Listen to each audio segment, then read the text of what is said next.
बार बार बताएं और फिर से बता रहे हैं कि यूजीसी नेट का अगर पेपर दे रहे हो, पेपर 1 को भूल रहे हो तो गलती कर रहे हो।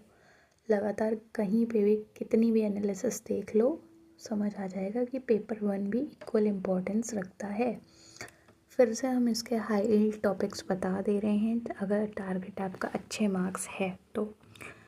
यूनिट 1 में टीचिंग एप्टीट्यूड का blooms taxonomy, teaching methods, learner characteristics, evaluation system, ये नहीं भूलना है, कैसे भी नहीं भूलना है। ये 4 टॉपिक तो पढ़ ही लो। रिसर्च एप्टीट्यूड के में research types, methods, sampling techniques, research ethics, hypothesis, ये जो है ना, इतना इतना तो बिल्कुल कहीं नहीं छोड़ सकते। आरसी 10 नंबर का आएगा, रिस्क मत लेना। कम्युनिकेशन में टाइप्स एंड मॉडल, तुम अगर एनालिसिस देख रहे हो अभी तक सारी, तुम्हें खुद समझ आ जाएगा कितना ज़रूरी है। Barriers to communication, mass in media, ICT in communication, logical reasoning, जिसमें Venn diagram, square of opposition, analogies, classification, state conclusion, ये मत भूलना, ठीक है।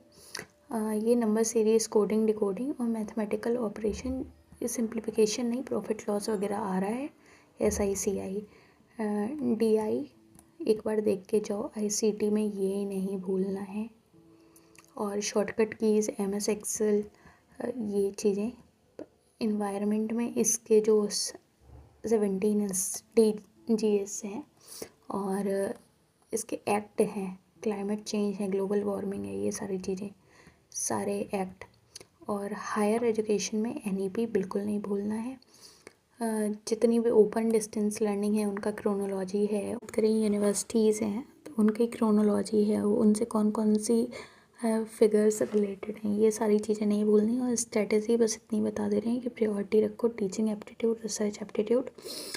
बहुत ज़्यादा डीपली अगर नहीं पढ़ा है तो 20 मिनट का ही शॉर्ट्स पढ़े हुए हैं, वीडियोस पड़ी हुई हैं, इस चैनल के सारे शॉर्ट्स देख डालो, तुम्हारा कुछ तो काम बन ही जाएगा, 10 नंबर तो बन ही जाएगा, इसकी गारंटी है। और ये टाइम मैनेजमेंट है कि तुम अपना कर लोगे, सब कर लोगे, नेगेटिव मार्किंग है नहीं तो सारे करो। प्रीवियस ईयर वगैरह तुम लगा नहीं पाओगे, तो इतना सब याद रखो, ठीक है।